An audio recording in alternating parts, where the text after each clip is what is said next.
In a single night, Madison's Christmas was shattered, and she didn't even know who had orchestrated it all.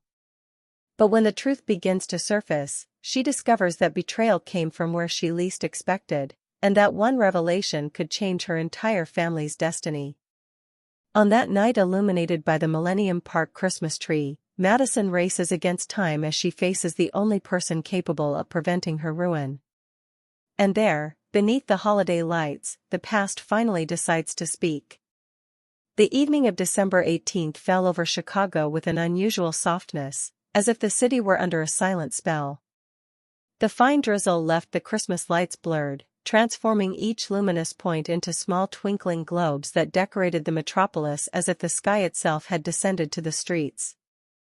At the top of the Skyline Grand Hotel, the traditional winter gala brought together business leaders, influential families, and important guests, all dressed in shades of red, gold, and white, celebrating the approach of Christmas.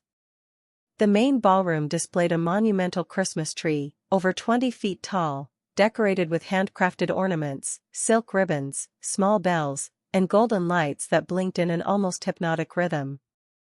That tree was the ultimate symbol of the party. Every year, it received new ornaments, each representing achievements and stories from the Harrison Family Company.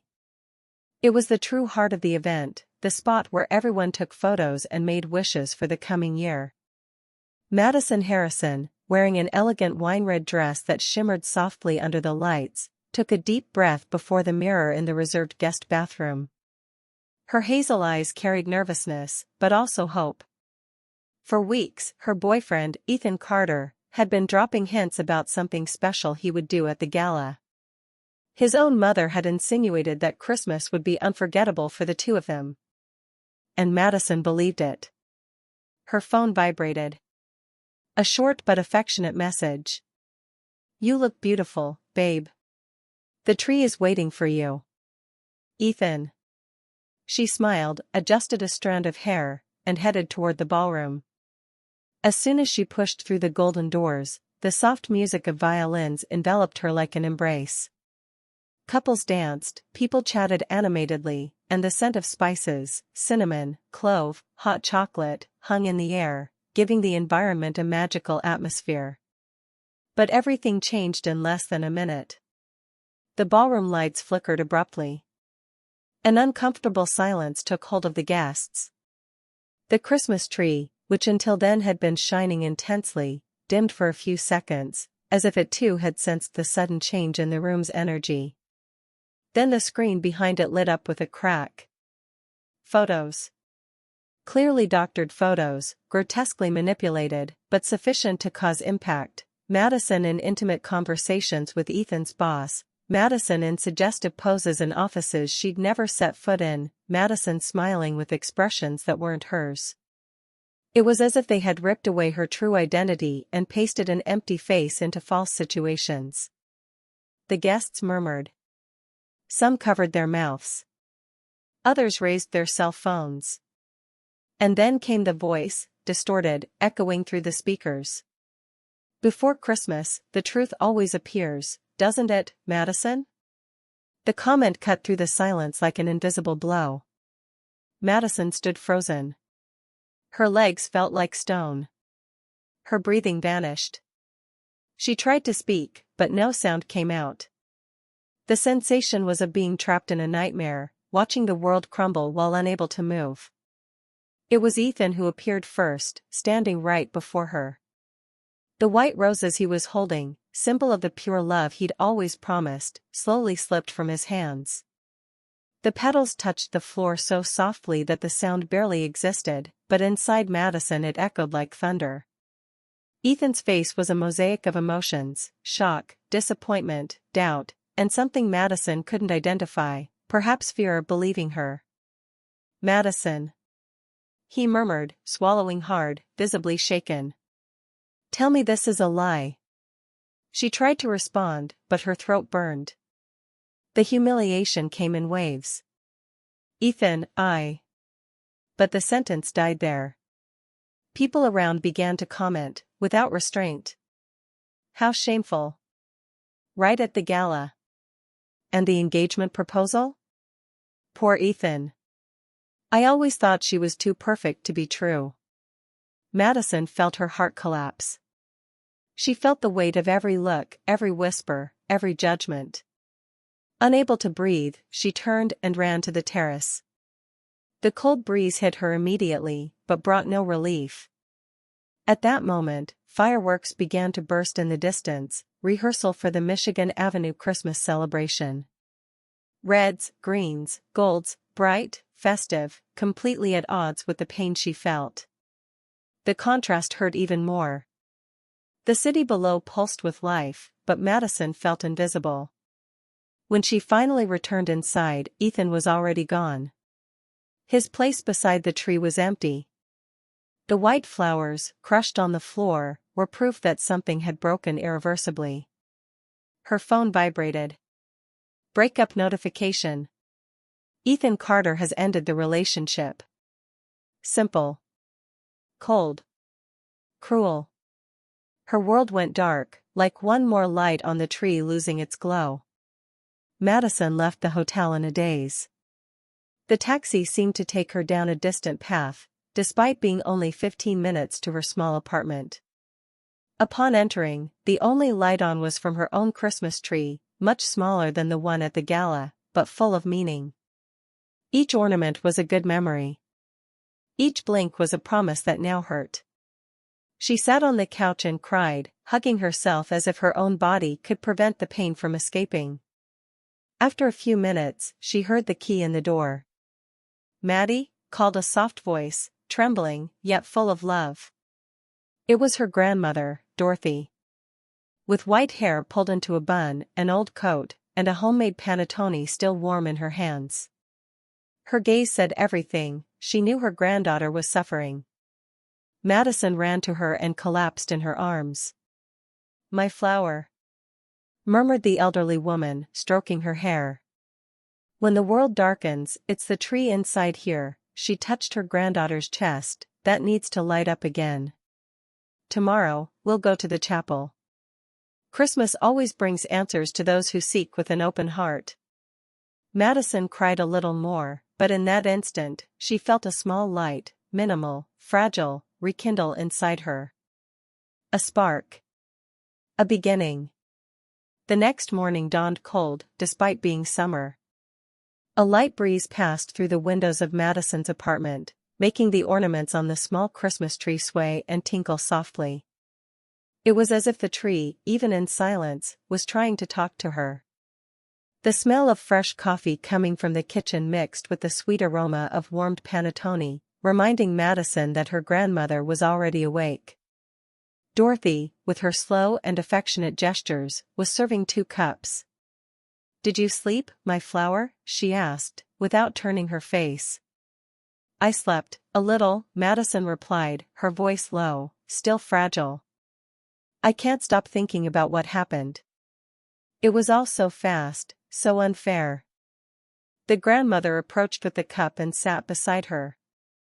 "When Christmas seems to darken, it's a sign that something greater is trying to reveal itself. Pain doesn't appear for nothing, Maddie." Madison sighed, holding the cup as if wanting to warm her own heart. "Grandma, who would do that to me? Who would have reasons?" Dorothy looked at her with tenderness and firmness. "That's the question we need to answer. And we'll start today, at the chapel." Shortly before noon, the two arrived at St. Michael's Chapel. It was an old construction, with colorful stained glass windows that reflected blue and golden lights throughout the interior. In the center of the altar, a Christmas tree assembled by the faithful shone in a simple but deeply welcoming way. For Madison, that place had always held a peace difficult to explain. "Sit down," Dorothy requested. Madison obeyed, closing her eyes. She breathed deeply. Suddenly, the memory of the previous night returned, the photos, the distorted voice, Ethan's wounded look, the white petals falling to the floor. Tears began to roll. "I lost everything, Grandma." "You didn't lose, no," the elderly woman responded, gently, holding her hand. "The truth always finds its way, my child. sometimes, passing through dark alleys. But it always reaches its destination. After a few minutes of silence, Madison opened her eyes and saw, beside the chapel's tree, a box for Christmas wishes, where the faithful left notes with their desires and thanks. She approached, hesitant. The tree seemed to observe her with its discreet ornaments, like an old friend. Madison pulled from her pocket a folded paper. She didn't know exactly why she had written it that morning, but her hands began to tremble when she opened the note. May the truth appear. May my heart find peace. And may love not be lost because of a lie. She placed the note in the box, breathed deeply, and let a tear fall on the paper before the lid closed. Outside the chapel, her phone vibrated. Madison hesitated before looking, afraid of new humiliations. But when she unlocked it, she saw something unexpected, an email notification. The sender. Anonymous, subject, you need to see this. The body of the email contained a single link, with the phrase, "The truth is always behind the shadows." Madison froze. "Grandma, what do I do?" The elderly woman frowned, evaluating the situation cautiously.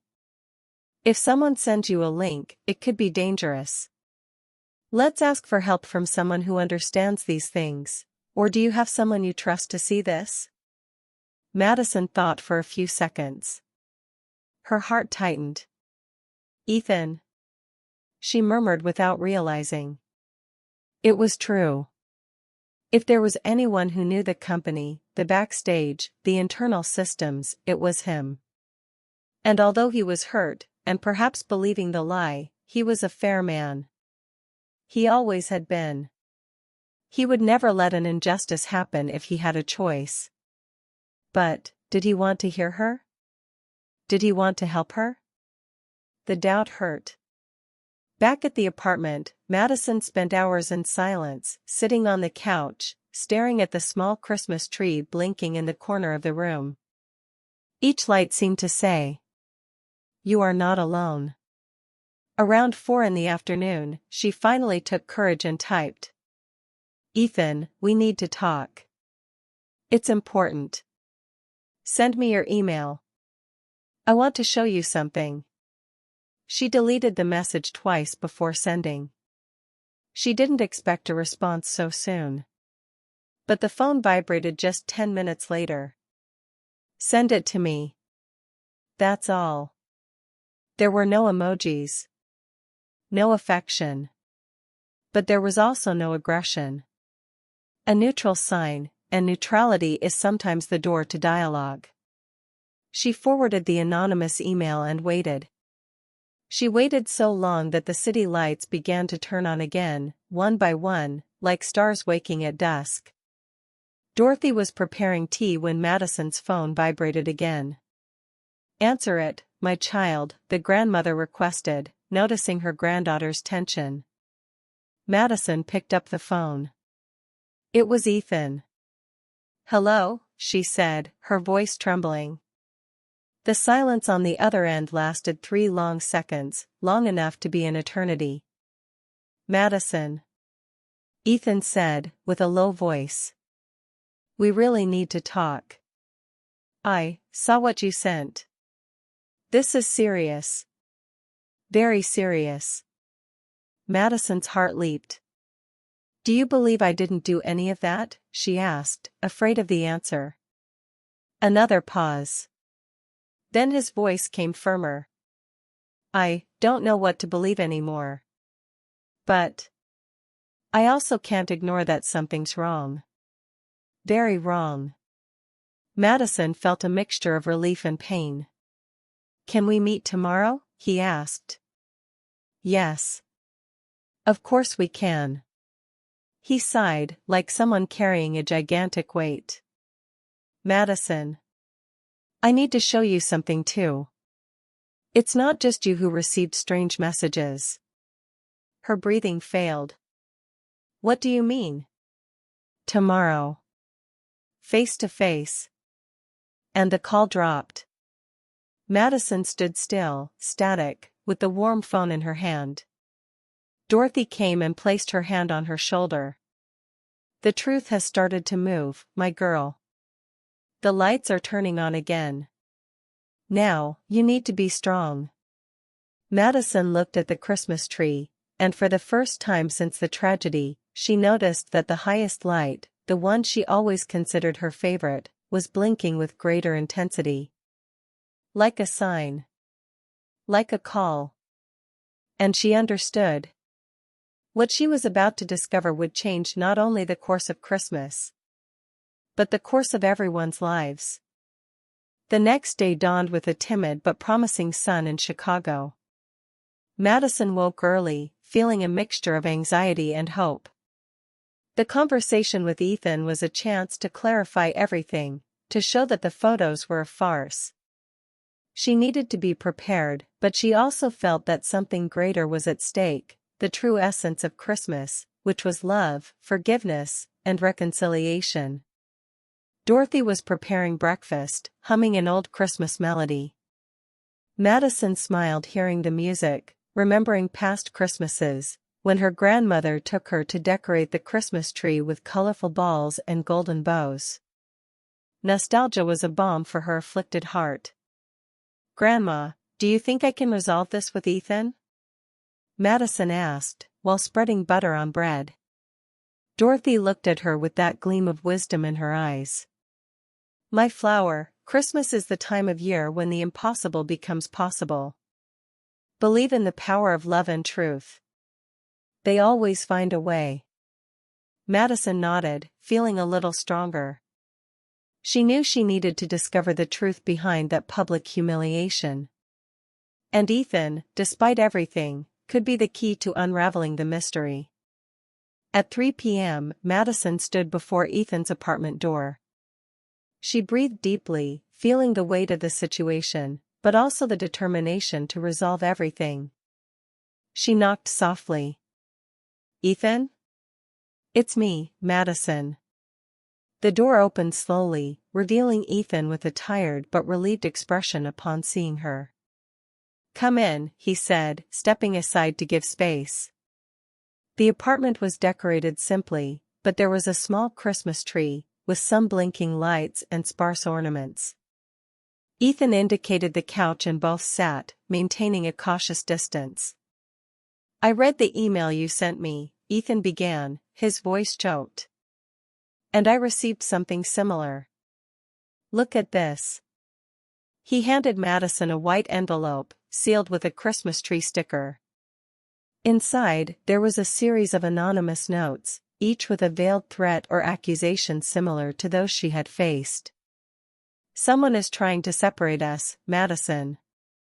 But I can't understand who or why." Madison felt a knot in her throat. She knew she needed to be sincere and show Ethan that she trusted him.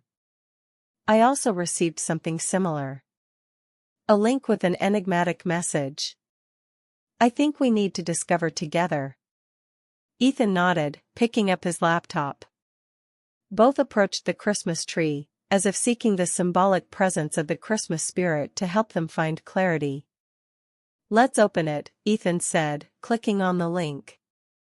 The screen displayed a map of Chicago, highlighting specific locations: the company, Madison's house, the chapel where she and her grandmother had gone. And beside it, a series of coded messages.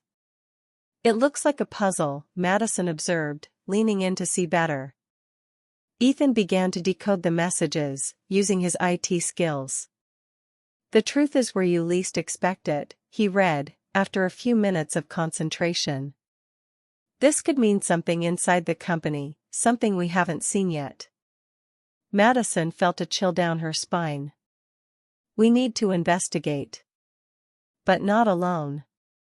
We can involve my father and some trusted colleagues." Ethan nodded, but his expression was still doubtful. "There's just one problem.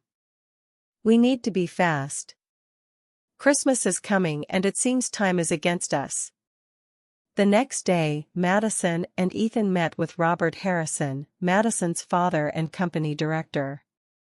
He listened to everything with a serious but understanding expression. Madison, Ethan, this is very serious. We need to discover who's behind this. Let's gather a discreet team to investigate. Robert indicated they should start with the IT and HR departments, where they could trace the origins of the photos and anonymous emails. We'll need both of you to identify possible suspects, Robert said, looking at both. And we need to act fast. Madison felt a mix of relief and tension. She knew time was essential. That afternoon, Madison and Ethan searched through the company's network access records. Each clue seemed to lead to a dead end, but their determination was unshakable. The Christmas tree in the company hall seemed to mock them, shining intensely, as if saying, "The truth is still here, hidden among the lights." Ethan found something suspicious. An anonymous access to the company network, originating from a masked IP, but with one clue: the access happened at the same time the photos were posted. Madison, look at this. Someone used a VPN, but the timing matches the photo posting. We need to trace who had network access at that time. Madison nodded, feeling her heart race. Let's talk to the security team. They can help us. By the end of the day, they had obtained a list of possible suspects. Among them was Vanessa Reed, a colleague of Madison's who had always seemed envious. Madison hesitated, but knew she needed to confront Vanessa. The next day, in the office, Madison called Vanessa for a private conversation. Vanessa, we need to talk. Do you have anything to do with the photos that were spread about me? Vanessa blinked, surprised. Of course not, Madison. But, you know I always wanted to be in your place, right? Madison felt a chill in her stomach. That confession was a clue. Why, Vanessa? What motivates you so much? Vanessa sighed, eyes full of tears. My father, he always wanted me to be the boss's daughter. He always compared me to you. I just wanted to be seen. Madison felt a mixture of compassion and anger. But humiliating someone isn't the solution. We need to discover who's behind all this. Vanessa shook her head. I don't know anything, Madison. But I can help you find out. Leaving the office, Madison felt the weight of the day. But she also felt a spark of hope. The truth was beginning to emerge, and with Ethan by her side, she felt they could unravel everything. Arriving home, she looked at her Christmas tree. The lights blinked, as if saying, Continue, Madison. The truth still shines. She knew the path would be difficult, but she also knew that Christmas was a time of miracles. She needed to believe that, even in darkness, the lights of Christmas wouldn't go out.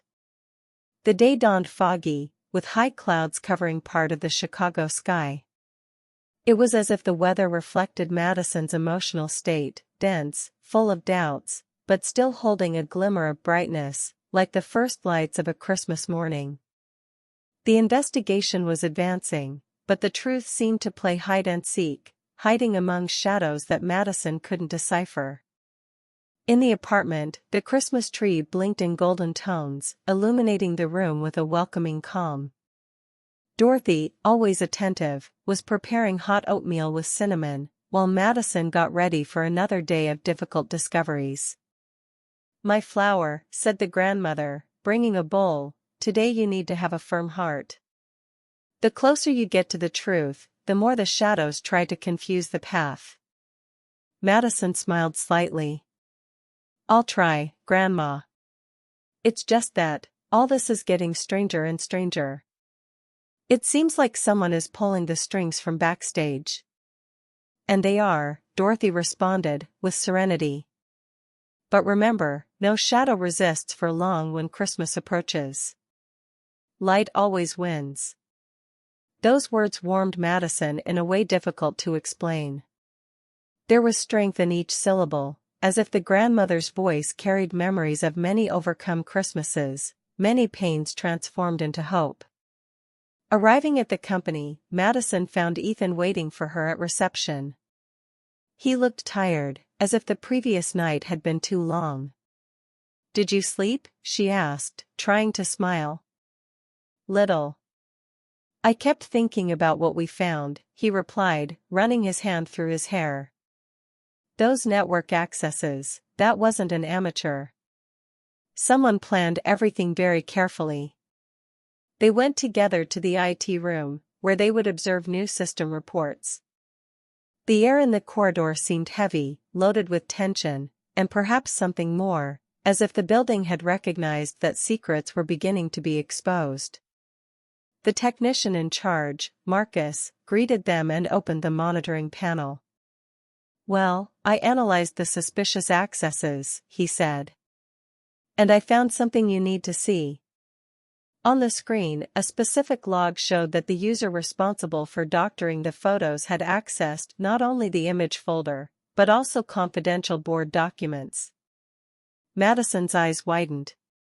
"This is internal espionage." "Yes," Marcus replied. "And worse, someone tried to erase the tracks, but left a minimal gap. The computer that accessed this is in the old archives room." Ethan frowned. "Almost nobody uses that room." "Who has access?" Marcus listed. "Directors, supervisors, some HR staff, and interns with special permission." Madison felt her stomach turn. "We need to go there," she said, firmly. The old archives room was on a rarely frequented floor, full of labeled boxes, dusty documents, and metal shelves that creaked when the air conditioning hit. The place seemed frozen in time and, in a way, in silence. As soon as they entered, Madison noticed something curious, a small forgotten wreath in a corner, fallen on the floor. It was simple but delicate, with golden details. It seemed out of place there, as if someone had left it in a hurry. "Strange, this here," she murmured. Ethan approached the old computer in the corner of the room. "This is the terminal," he said, turning on the machine. "Let's see if anything was recorded in the system's physical history." The machine was slow, but when it finally initialized, it showed an old and heavy interface. Madison watched every detail, feeling a growing chill in her chest. Suddenly, Ethan found something. "Here," he called. A folder created recently, but apparently hidden. It must have been camouflaged in the root directory. Opening the folder, both saw a collection of files, screenshots, messages, fragments of edited images, and even simulated conversations between Madison and other people. The assembly was meticulous and cruel. "This is a complete defamation operation," Ethan said, his voice loaded with indignation. "It's not just a bad joke. It's something professional." Madison brought her hand to her mouth. "But why? What did I do to deserve this?" Before Ethan could respond, they heard footsteps in the corridor. Both looked at each other, tense. The footsteps stopped right in front of the door. "Hide that," Ethan whispered. He closed the screen, and Madison moved away from the desk. The door opened slowly, revealing Vanessa, the colleague who seemed to know nothing, but who now had red eyes and trembling hands. You came here?" she asked, looking at the two with an indecipherable expression. "Vanessa," Madison said, keeping her voice calm, "we're trying to discover who did this to me." "Why are you here?" Vanessa hesitated. She breathed deeply. Her eyes welled up. "I came to get something." She raised her right hand and showed a small golden star ornament. "It was my mother's. I dropped it when I came the other night." Madison felt her heart race. "You were here, on the night of the gala?" Vanessa lowered her head. "I didn't make the photos, Madison." I swear. I just. I saw something happen and didn't have the courage to speak. Tears fell slowly. I saw someone enter here and access the system. And that person knew what they were doing. Ethan crossed his arms. Who was it? Vanessa breathed deeply, as if about to jump from an emotional cliff. I don't know the name, but I know who the person looked for the next day. And I'm sure this person is much, much closer to you than you imagine. Madison felt the ground disappear beneath her feet. Someone close to me? Who? Vanessa wiped her face, trembling. The person went to talk to your father. The silence that followed seemed like an entire winter frozen in the air. My father? Madison whispered, her voice cracking. Vanessa nodded slowly. He seemed nervous. Like he was involved. Or being blackmailed. I don't know. Madison felt her body soften. Ethan approached and held her arm, firm, protective. Let's talk to your father, he said. Now.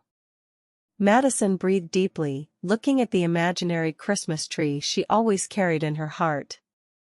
And in that instant, she felt its lights blinking intensely, not from fear, but from courage. Christmas was coming. And with it, the truth too. Madison and Ethan walked in silence to Robert Harrison's office. Madison's heart beat irregularly, as if trying to escape her chest. Vanessa's revelation was like a snowstorm in midsummer, unexpected, disorienting, and cold. Upon arriving, Robert was on the phone, discussing financial details with someone. When he hung up, he looked at the two with a tired expression. Madison, Ethan, what are you doing here? He asked, with a voice trying to be calm. Madison breathed deeply, feeling the weight of the truth that needed to be told. Dad, we need to talk about what happened. Vanessa saw someone accessing the IT system and talking to you. We need to know who this person is and what they want. Robert raised his eyebrows, surprised. Vanessa? She saw someone? Madison, this is serious. I don't know anything about this. Ethan intervened, with a firm voice. Robert, we need to be honest. If someone is using your name or position, it's crucial we discover together. We can't let this person continue harming Madison and the company. Robert nodded, but still seemed confused. All right. Let's check. But I swear I have nothing to do with this. Madison felt momentary relief, but knew she needed to be cautious. She approached the desk, where a small Christmas tree decorated the corner, trying to bring a little peace to the tense environment. Dad, can you check your recent calls and emails? Maybe something went unnoticed. Robert agreed and began to search his computer. Madison watched every movement, every expression on her father's face. She knew that if he were involved, his eyes would reveal something. But no. Robert seemed genuinely perplexed. Here, he said, pointing to the screen. A series of anonymous emails, threatening to reveal family secrets if I didn't make certain financial concessions. Madison felt her blood freeze. Financial concessions? What do you mean? Robert sighed. They wanted access to company funds, under threat of exposing something I don't even know what it is. Ethan approached, reading the emails. This is blackmail. And it seems the plan was to use you, Madison, as a scapegoat. Madison felt anger grow, but also a hint of understanding. So, someone is trying to destroy the company and me at the same time? Robert nodded, with watery eyes. It seems so, my daughter. And I don't know how to protect you or the company. Ethan intervened again. We need a plan. And fast. Let's gather trusted people and create a strategy. In the conference room, Madison, Ethan, Robert, and three more trusted employees, Sarah, Robert's right hand, Lucas from the financial sector, and Marcus, the IT technician, began to outline a plan. Sarah, with her thick-framed glasses and hair pulled into a bun, looked at Madison. Madison, you've always been an exemplary employee. It doesn't make sense for someone to do this without a very strong reason. Lucas, with his calm and calculating voice, added. And financially, there have been strange movements in recent months. Someone is diverting funds, but very subtly. Marcus, the IT technician, completed. I'll need more time to trace these masked IPs. But I believe we're close to something big. Robert sighed, looking at Madison. My daughter, I need you to understand, if this involves the family, it may be connected to the past. Maybe something I don't even remember anymore. Madison felt a knot in her throat. Like what, Dad? Robert hesitated, but the truth needed to come out. Years ago, I had a serious disagreement with a partner. Someone who always wanted more than his share. Maybe he's behind this. Madison felt her heart weigh. But why now? Why right before Christmas? Ethan approached, placing his hand on her shoulder. Maybe because Christmas is when families are most vulnerable. And this person wanted to hit you where it would hurt most. The meeting lasted hours, but finally they arrived at a plan. Madison and Ethan decided they needed to confront this old partner of Robert's, a man named Richard Torres. He lived in an isolated house in the Lincoln Park neighborhood, an old construction, but full of Christmas details. Upon arriving, the house seemed like a Christmas tale, blinking lights, wreaths on doors, and a giant tree in the yard. But the atmosphere was tense, as if each ornament hid a secret. Richard received them at the door, with a bitter smile. Madison, Ethan. What brings you here on such a beautiful night? Madison felt courage grow. Richard, we need to know, are you behind the photos and anonymous emails? Richard laughed, a cold and calculated sound. Me? Why would I do that, Madison? I always wanted the best for the company. But Ethan, with his insight, noticed something. You always wanted more, Richard. And Christmas seems to be the perfect setting for your revenge. Richard's face darkened. Revenge? That's strong. But, what if it were? What would you do? Madison felt her blood boil. We'll discover the truth. And we'll protect the company and my honor. Richard sighed, looking at the Christmas tree in the yard. So, you think I'm the villain of this story? Maybe, but I'm not the only one. Leaving Richard's house, Madison felt a mix of anger and determination. Ethan, he knows something. We need to find out what it is. Ethan nodded, looking at the starry sky. We'll need more evidence. And maybe a little more courage. Madison looked at the Christmas tree at Richard's house, which blinked as if saying, the truth is still here, hidden among the lights. She knew Christmas was coming. And with it, the truth too. Night fell over Chicago like a large dark blue blanket embroidered with stars. The Christmas lights reflected on buildings like small golden fireflies that refused to disappear. After the tense visit to Richard Torres's house, Madison and Ethan returned to the car in silence. The tension between them was almost palpable, not a negative tension, but dense, full of questions that didn't yet have form. Ethan started the engine but didn't drive immediately. He stayed there, looking at the horizon, where some houses blinked with Christmas decorations. Madison. He began, his voice low, do you really believe Richard is involved? She breathed deeply, hugging her own body as if trying to protect herself from the cold that didn't come from the weather, but from uncertainty. Ethan, I felt something strange in him. He didn't deny firmly, didn't look me in the eyes, he knows more than he said. I think so too, Ethan replied, finally putting the car in motion. But I don't believe he's acting alone. This is too big. Madison watched the streets pass by the window. Each illuminated tree seemed to hold small truths trapped in the branches. It was as if Christmas was trying to help her, blinking secret messages in each light. Upon arriving at Madison's apartment, Dorothy was sitting on the couch, with her knit blanket on her legs and a steaming cup of tea in her hands. When she saw the two entering, her expression changed, became serious, almost grave. "You took long," she said, with a calm but firm voice. "We had a difficult conversation," Madison replied, taking off her coat. "Grandma, Richard knows something.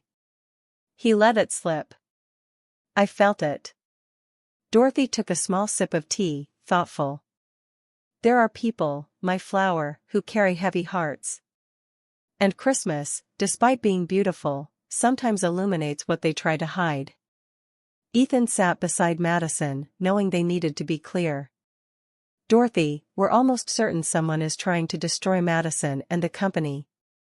Money diversion, photo assembly, blackmail, there's something big here." The grandmother placed the cup on the table slowly. "Evil never comes alone. And often, it needs a face, and a shadow. You found a face. Now you need to discover who the shadow is." Madison felt a shiver run down her spine. "Grandma, what if the shadow is closer than we imagine?" The elderly woman looked at her with affection, but also with seriousness. "Then you must be even stronger. Because when the truth is big, the pain of discovering it is too." That night, Madison couldn't sleep. The apartment's Christmas tree blinked in silence, spreading small golden reflections on the walls. She sat on the floor, near it, touching the ornaments delicately. There was a mini porcelain angel that she and Ethan had bought together on their relationship's first Christmas. The angel had short wings and a smiling face. It always seemed to say everything would be okay. But that hope seemed distant now. Ethan came out of the bedroom, wrapped in a blanket, and sat beside her. "I can't sleep either," he confessed. Madison rested her head on his shoulder. "Ethan, I'm scared. What if this destroys my family? My father is nervous, shaken. I've never seen him like this." Ethan put his arm around her back, squeezing lightly. "Madison, you're not alone. I promise I'll discover this with you. The truth won't swallow you. Not while I'm here." She closed her eyes for a moment, allowing herself to feel the comfort of that so familiar presence. But a question echoed inside her. What if, in the end, the truth is worse than the lie? The next day, Madison and Ethan returned to the company, determined to follow the only solid clue they had, the embezzlement reports Lucas had mentioned. Lucas, always meticulous, was already waiting with a blue folder in his hands. "I spent the night analyzing this," he said, gesturing for the two to approach. "And I found something very, very strange." He opened the folder and spread several papers on the table. All the diversions are minimal, almost imperceptible. But when you add everything up, it reaches a high value. Enough for someone to benefit greatly. Madison looked through the reports. "But this amount, where is it going?" Lucas opened a chart on the computer. "To an account linked to an old tax ID. A company that hasn't operated in years." "And you know who was the partner of this company?" Madison felt her heart race. "Who?" Lucas looked at her with a mix of pity and gravity. "Your father. Robert Harrison." The world seemed to change color. Madison took a step back, leaning on the chair. "No, it can't be. My father wouldn't, he wouldn't do this to me. To anyone." Ethan breathed deeply. "Lucas, this could be planted. We know someone is trying to incriminate the Harrison family." Lucas nodded. "I believe that too. But your father's name is here. We need to confront him again." Madison knew that. She knew she needed to look into his eyes. And even so, each step toward his office seemed to weigh as if the floor were made of lead. Robert was sitting at his desk, looking at a picture frame of Madison when she was a child. A photo of her dressed as Mrs. Claus at a school party. When the three entered, he raised his eyes. "Did something happen?" he asked, worried. Madison felt tears rise, but held them back. "Dad, we found an old account, linked to your name. And company money is going there." Robert became completely still. For a long minute, he said nothing. He just breathed tensely. "That account," he murmured, almost in a whisper. "I thought I'd never hear about it again." Madison approached, feeling something deep was about to be revealed. "Dad, what is this account? Who's behind this?" Robert ran his hand over his face, as if fighting against old memories. "That account was from the company I had with Richard. Before everything. Before you were born, before success. And it was a mistake. A huge mistake." Ethan approached. "Richard mentioned something about the past. But didn't explain. You need to tell us everything, Robert." Robert pulled the chair and sat, facing the three as if carrying the weight of all Christmases in the world on his shoulders. "There was a serious disagreement between me and Richard. He wanted to grow at any cost. Wanted to manipulate contracts, circumvent laws, and I didn't accept. I reported him. The company went bankrupt, and he blamed me. He swore revenge. I never spoke to him again since then." Madison felt her breath fail. "So, he's doing all this for revenge?" "Not just for that," Robert said, his voice failing.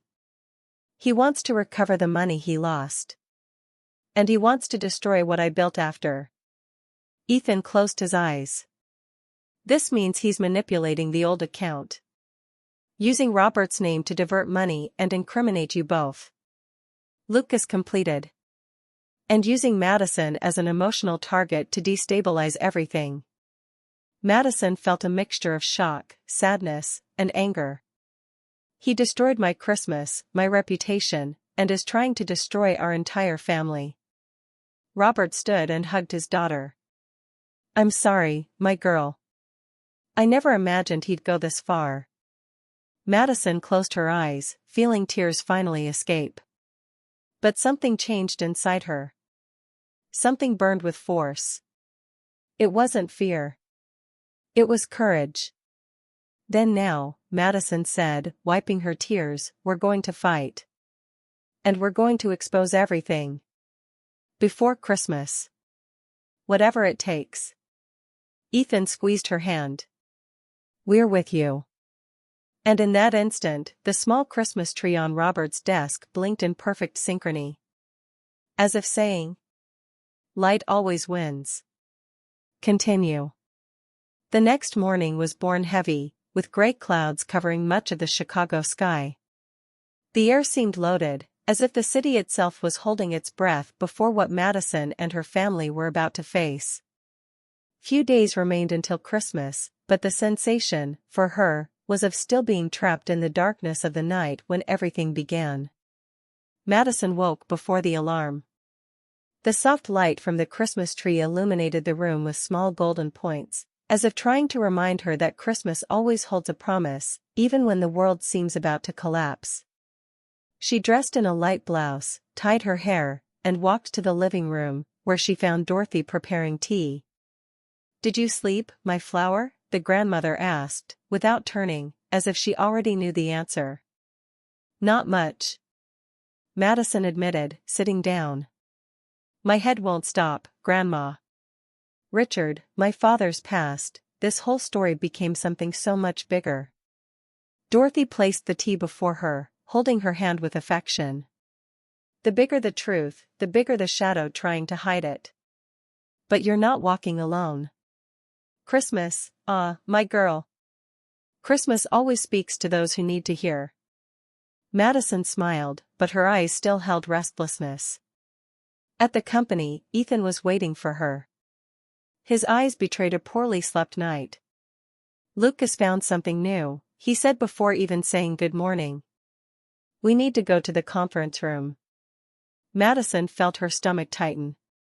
The revelations were getting denser and denser, deeper and deeper, and more dangerous. Upon entering, Lucas spread papers on the table, statements, email prints, access logs. I did a complete sweep in the last 24 hours, he said, adjusting his glasses. And I discovered an automatic email dispatch that shouldn't exist. Madison frowned. Automatic? Lucas nodded. They programmed anonymous messages to be sent today, and tomorrow, and on Christmas night. Ethan clenched his fists. They won't stop until they destroy everything.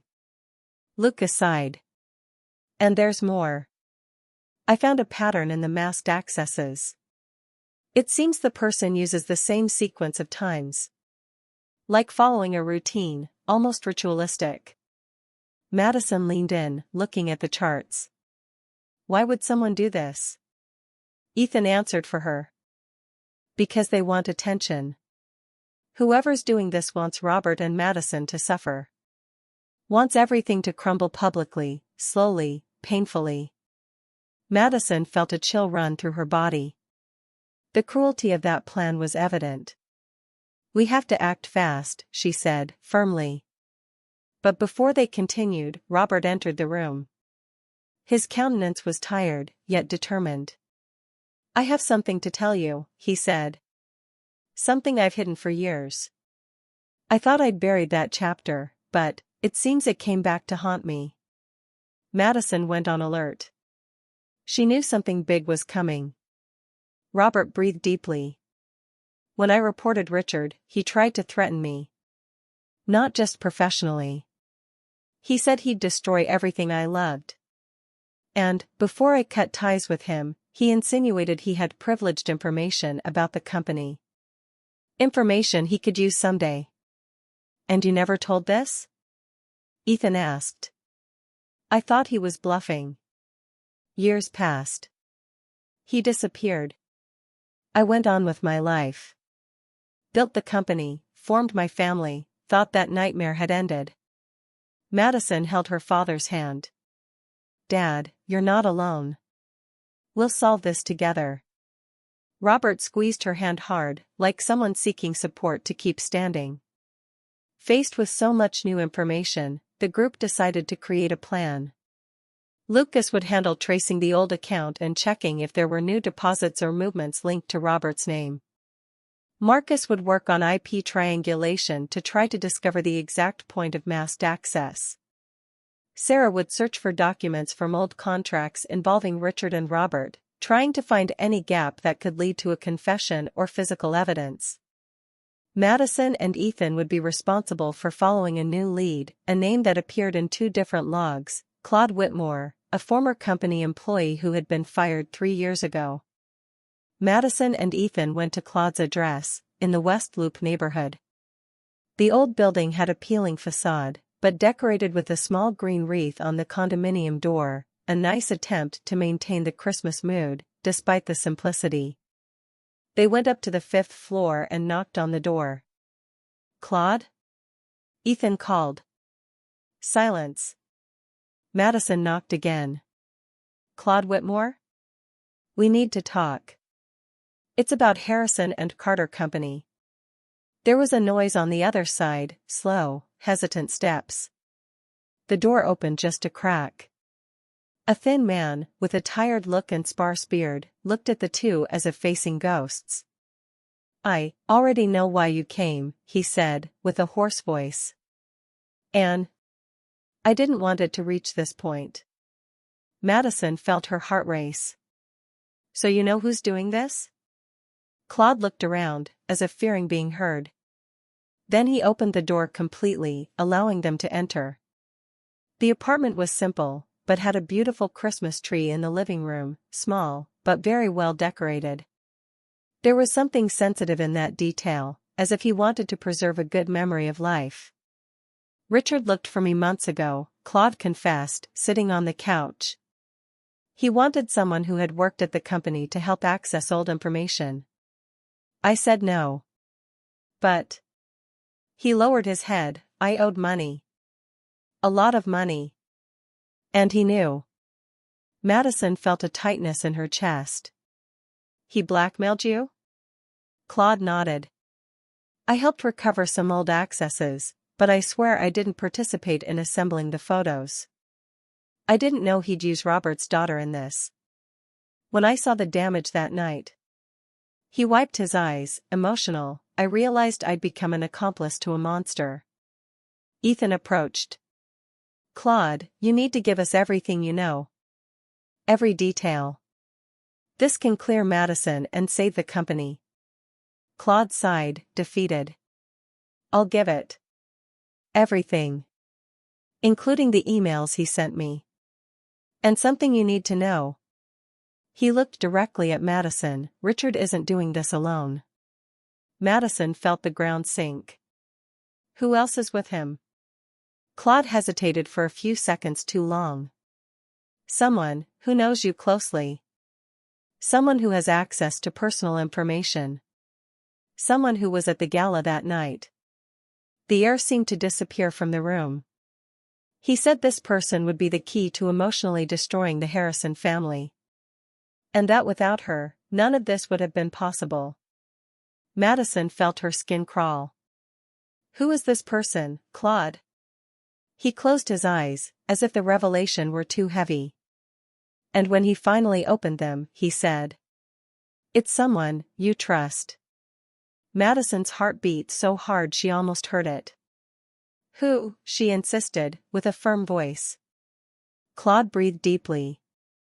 It's a woman. And she was by your side at the beginning of everything. Madison's eyes widened. A woman. Who was with her at the beginning? Who had access to everything? And in that instant, a name crossed her mind like lightning. A name she didn't want to believe. Vanessa. Outside, the street's Christmas lights turned on one by one, as if Christmas was trying to soften the pain of that revelation. But Madison knew. The closer Christmas came, the more truth emerged. And now, it was about to explode. Claude's revelation fell on Madison like a silent avalanche. A woman. Someone who was by her side from the beginning. Someone who had access to the company, to the gala, to her own phone. The pieces, which before seemed loose, now began to fit together in a cruel way. Inside the car, while Ethan drove back to the company, Madison tried to control her breathing.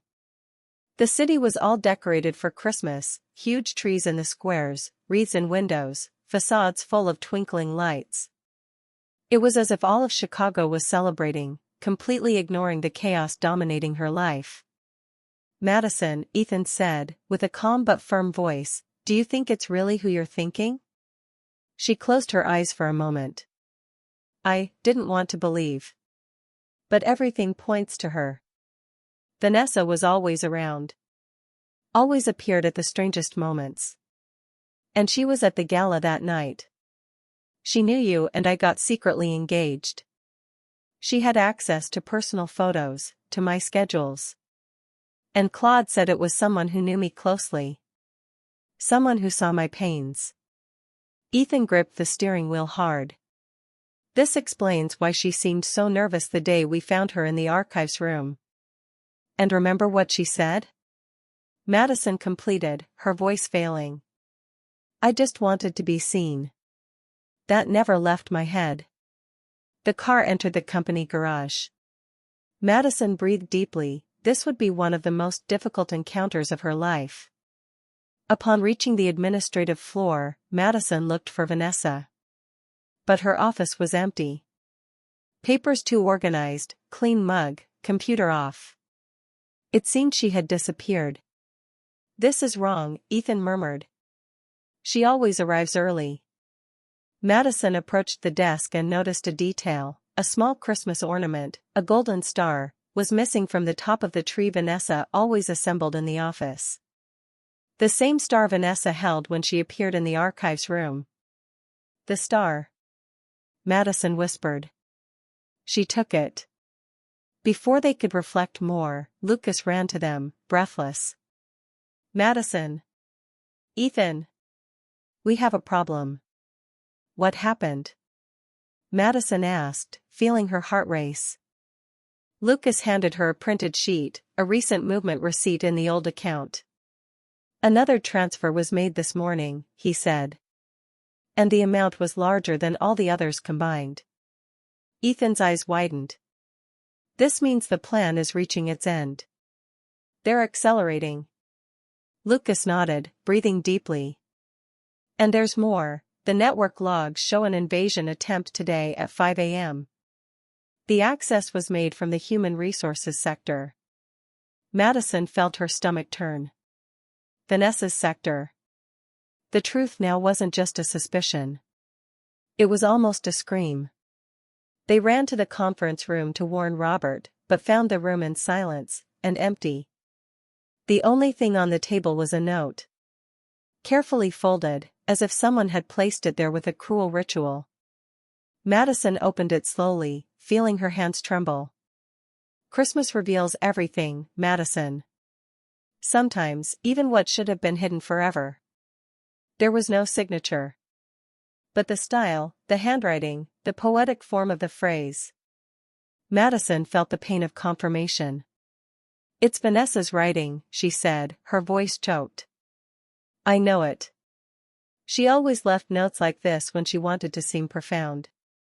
Ethan breathed deeply, running his hand over his face. She's playing with us. She wants you to suffer until the end. But why me? Madison asked, feeling tears rise. What did I do to her? Lucas looked at the two, hesitant, as if holding information. Maybe it's not just you. Maybe it's about the past. About your father. About the old company. Madison looked at Lucas, confused. What do you mean? He breathed deeply. I discovered this morning that Vanessa's mother worked with Richard. She was on his team. She was very close. Almost like a daughter to him. Maybe Vanessa grew up hearing stories, distorted, about the conflict between Richard and Robert. Madison felt her body freeze. So, this is revenge. Generational. It seems so, Lucas said. And Richard must have used this hurt to deeply manipulate her. Ethan stood, determined. We have to find her. Now. Madison and Ethan returned to the car, following the intuition that seemed to guide them. The city was even more illuminated as dusk arrived. The air had the scent of bread pudding and chestnuts, coming from stands near the metro. It was as if Christmas was growing around them, but inside Madison, the storm seemed about to explode. I know where she is, Madison suddenly said, with a flash of certainty. She always said she went to the same place when she wanted to clear her mind. A place where the decoration made her think of her mother. Ethan looked at her. Where? Madison swallowed hard. At Millennium Park, near the Christmas tree. She always found that place magical. Ethan accelerated. The park was crowded. Families taking photos, children running with red caps, couples hugging. But the big attraction was it, the Millennium Park Christmas tree, almost 100 feet tall, illuminated in golden and silver tones, spinning in a circle as if dancing. Madison stood still for a moment, looking at that so special symbol. It was the tree that had always represented hope for her since childhood. But that night, it was also the scene of truth. Madison. Ethan called, discreetly pointing. Near the tree's base, sitting on a bench, was Vanessa. Alone. With her hair in the wind and a lost look, but not sad, not regretful, but satisfied. Dangerously satisfied. Madison breathed deeply. The time has come. Ethan held her hand, warm, firm. Don't go alone. You don't need to face this without me. She squeezed his hand back. I know. And together, they walked toward the woman who had destroyed her life, and who would now be forced to reveal why she did it. The tree's lights blinked in the background, as if Christmas itself was about to witness one of the most important moments of Madison's life. It was the beginning of truth. And nothing could stop it anymore. The Millennium Park Christmas tree shone like a golden sun in the middle of the park. The cool night air brought children's laughter, the smell of popcorn, and Christmas songs coming from some distant performance. But for Madison, all of that seemed muffled, as if she were in another world, a world where truth finally emerged from the shadows. Vanessa was sitting on the wooden bench, staring fixedly at the lake water, where the tree's lights reflected tremulously. The discreet smile on her face wasn't of happiness, but of someone who knew exactly what they were doing. Madison stopped a few steps away. For a moment, she just observed, as if wanting to memorize that image before the inevitable confrontation began. Ethan stayed beside her, silent but firm. Then, finally, Madison took a step forward. "Vanessa." The young woman turned her face slowly, as if already expecting. "I knew you'd come," she replied, with disturbing calm. Madison felt her heart race. "We need to talk." Vanessa crossed her legs and rested her elbows on her knees, looking at Madison as if analyzing a fragile object. "Talk?" she repeated. "After everything that happened? After everything I showed?" Ethan approached a bit. "It wasn't you who showed anything, Vanessa. You set everything up. The photos, the emails, the network accesses, we already know." The smile on her face disappeared for a second, just 1 second, before returning. "Ah, so you discovered. Good. I was getting tired of playing hide and seek." Madison, feeling the weight of each word, gathered courage. "Why, Vanessa? Why did you do this to me? I never hurt you. On the contrary. I always tried to help you at work, always treated you well. Why destroy my life?" Vanessa tilted her head to the side, as if about to tell a sweet secret. "Because you don't understand, Madison. You never understood." Her voice became more bitter. "You always had everything without trying. Affection, admiration, attention, love. And me? I never had any of that." Ethan took a step forward, indignant. "That's not true. Everyone has difficulties, everyone has their pains. That doesn't give you the right to destroy someone's life." Vanessa laughed, a soft laugh, almost childish, but loaded with poison. "Ah, Ethan, you're always so moralistic. Never change." She turned her gaze to Madison. "You want to know when it all started? When I realized nobody saw me. Not my mother. Not anyone at the company. Not you." She pointed with her finger. "I was just the shadow. The shadow of your brightness, Madison." The words hit Madison like invisible stabs. "That doesn't justify." She began, but Vanessa interrupted her. "It does justify. Because it wasn't just envy. It was justice. Justice for my mother, who trusted your father and ended up being discarded. Justice for everything Richard lost because of him. Justice for my life, which was always a dark room while you lived under spotlights." Madison took a step back, not believing. "Your mother? What does my father have to do with this?" Vanessa turned her face to the tree's lights, as if cradling herself in them. Vanessa turned her face to the tree's lights, as if cradling herself in them. "My mother was Richard's trusted assistant. She was loyal. Devoted. And believed what he said. Including that day when everything ended. While Robert saved his own skin, my mother lost everything." Madison felt her heart break. I didn't know." "Of course you didn't know," Vanessa said, coldly.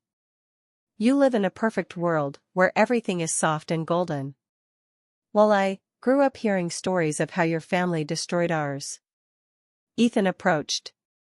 "And that's a lie, Vanessa. We know it was Richard who tried to use the company for illegal practices. Robert was the only one who maintained integrity. Vanessa closed her eyes. It's his version. But my mother believed what she heard. And children believe their mothers. She breathed deeply. And I grew up believing too. Madison sat on the bench beside her, trembling. Vanessa. I understand you suffered. But none of this justifies humiliating me, destroying my relationship, almost ruining my father's company. This isn't justice. It's cruelty. A heavy silence settled. For a moment, Vanessa's eyes seemed to waver, as if part of her was about to give in. But the anger returned like a storm. Don't talk to me like I'm a lost child, Madison. You never understood my pain. Never tried. You think offering help at work is kindness? It's not. It's pity. I didn't want your pity. Madison looked at the tree in the distance, bright, grand, alive. You destroyed me, she said, with a trembling voice. But you destroyed yourself too. You think you'll be at peace now? Look at yourself, Vanessa. Look at what hatred did to your life. Vanessa breathed deeply, and for the first time, tears began to appear, discreet, timid, but real.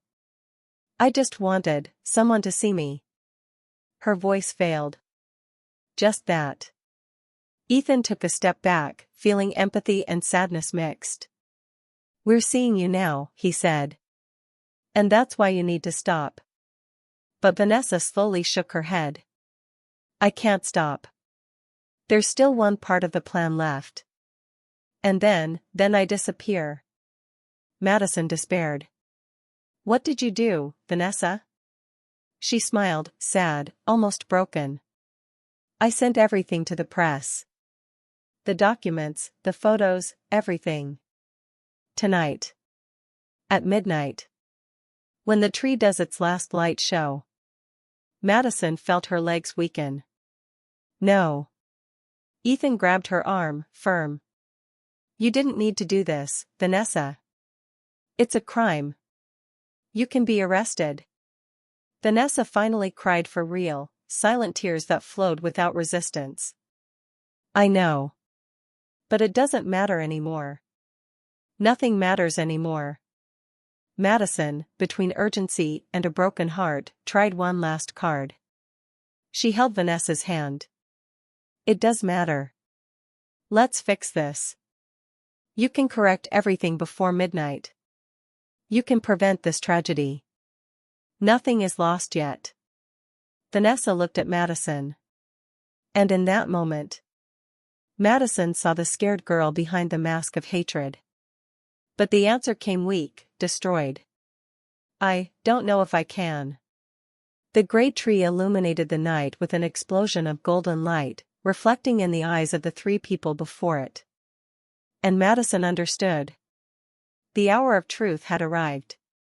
And before Christmas dawned, someone would still fall.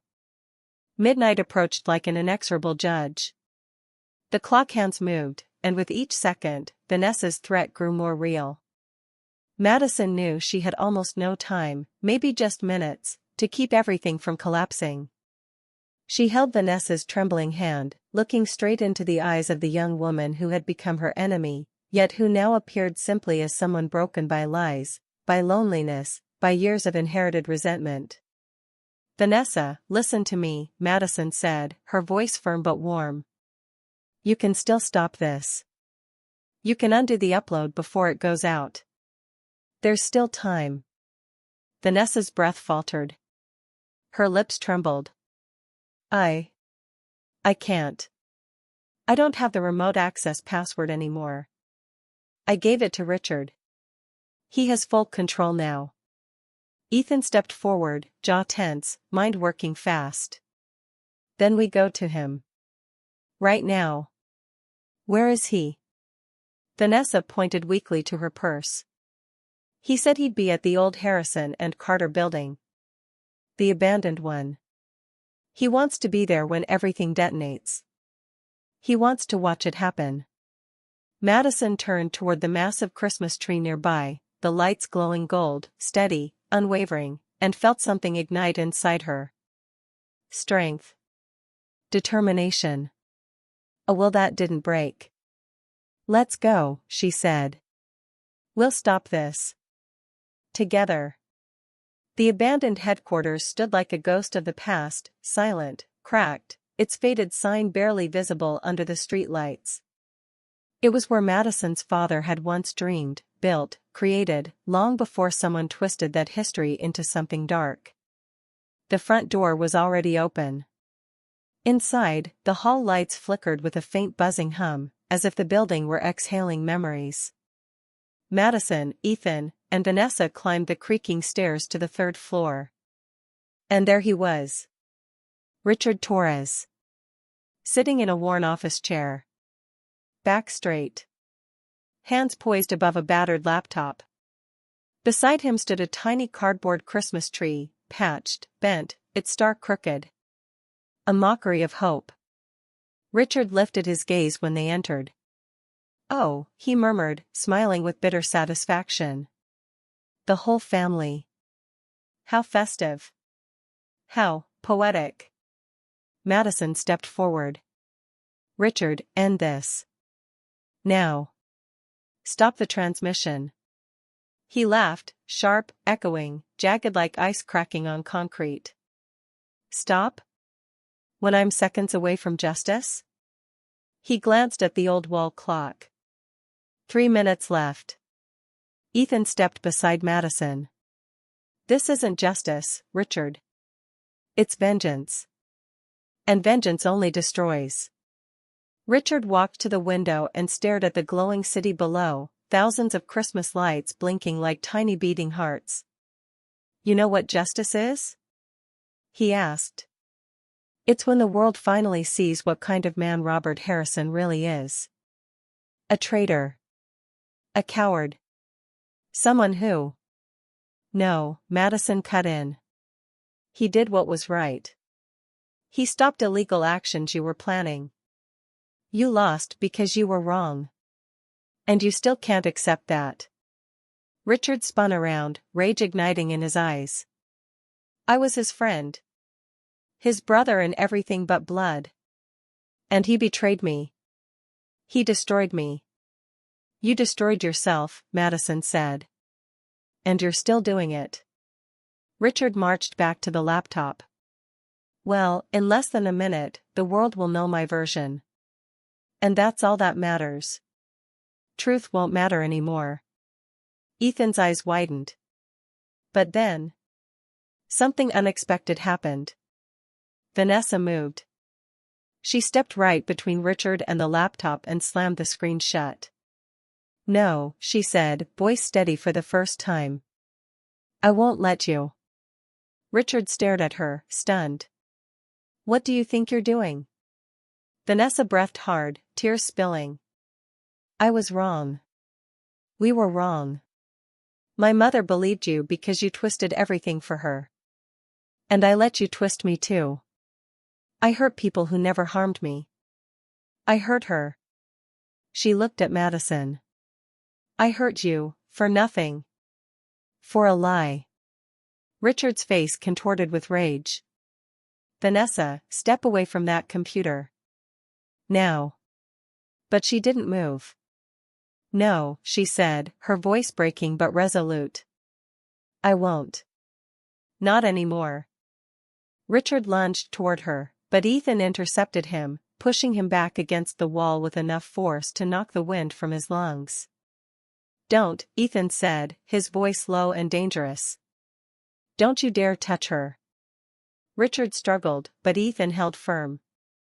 Madison pulled out her phone and dialed 911. "We need police at the old Harrison and Carter building on South Loop," she said, her voice steady despite her racing heart. "We have someone attempting to commit fraud and blackmail. Send them now." Richard thrashed against Ethan's grip, cursing, screaming about justice and betrayal. But it was over. He knew it. The moment Vanessa closed that laptop, his plan died. The sirens arrived within minutes, wailing through the Chicago night like a chorus of truth finally breaking through the silence. Police officers rushed up the stairs, took Richard into custody, and read him his rights. He was charged with extortion, electronic fraud, defamation, and conspiracy. As they led him away, he kept shouting, kept insisting he was the victim, that Robert Harrison had ruined him. But no one was listening anymore. Vanessa confessed everything, her role in the scheme, how Richard had manipulated her, how she'd helped access company files and doctored the photos. In exchange for her cooperation and testimony against Richard, the prosecutors agreed to reduce her charges significantly. She would face consequences, yes, but not destruction. Madison, Ethan, and Vanessa stood outside the old building as the police cars pulled away into the night. The Chicago skyline glowed behind them, 1,000 Christmas lights burning like hope itself. "I'm sorry," Vanessa whispered, not looking at Madison. "I'm so sorry for everything." Madison reached out and gently took her hand. "You made a choice tonight, Vanessa. You chose to do the right thing when it mattered most. That matters." Vanessa finally looked up, tears streaming down her face.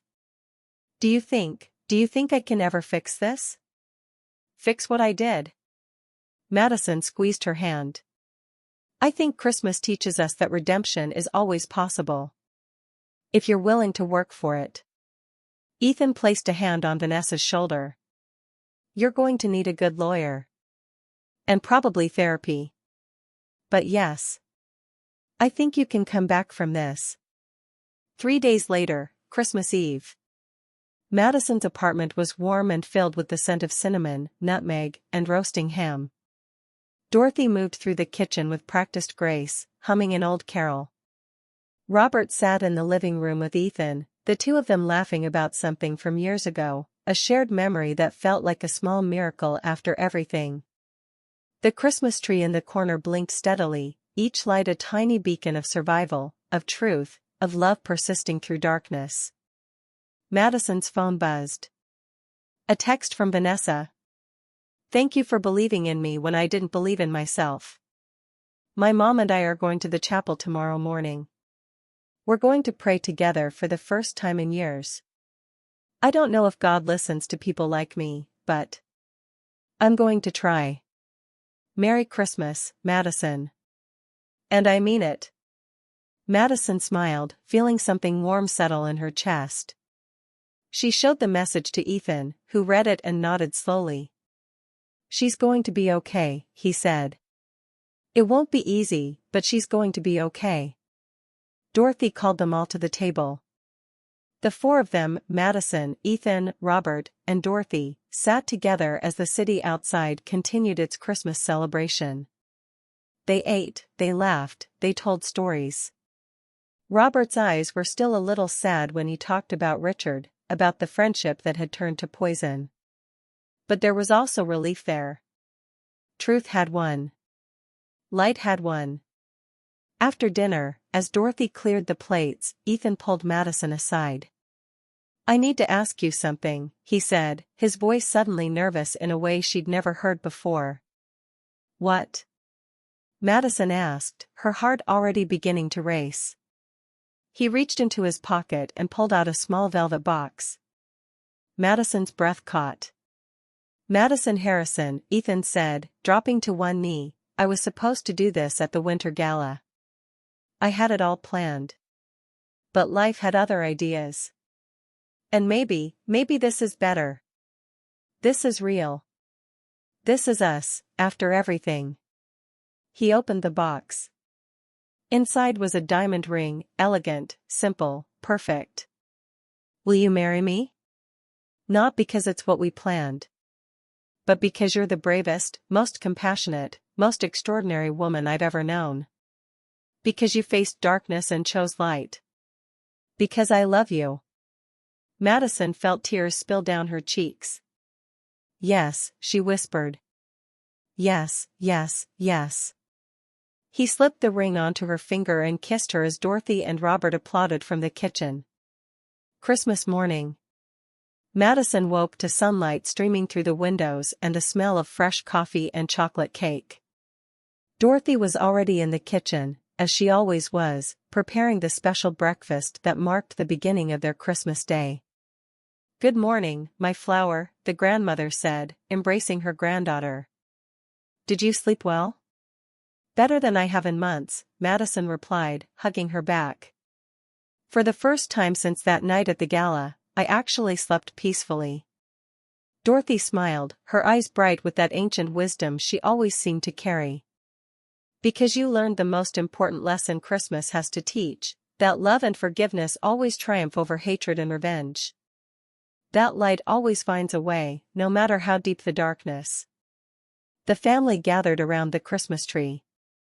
Robert, his eyes still wet with emotion, pulled Madison into a tight embrace. "I'm so sorry for everything you endured because of my past," he said. "But I'm so proud of who you are. Of the woman you've become."